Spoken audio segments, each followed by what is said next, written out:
My Samsung screen is not responding.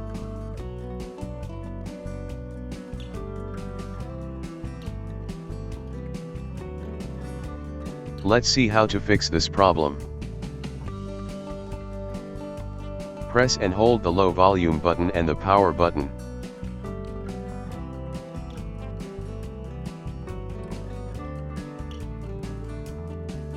Hold until the phone logo appears on the screen.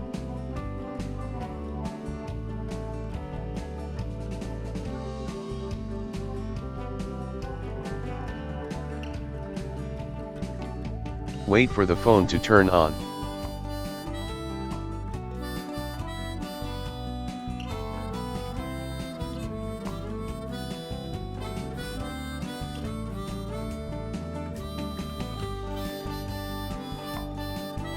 My Samsung mobile screen is now working.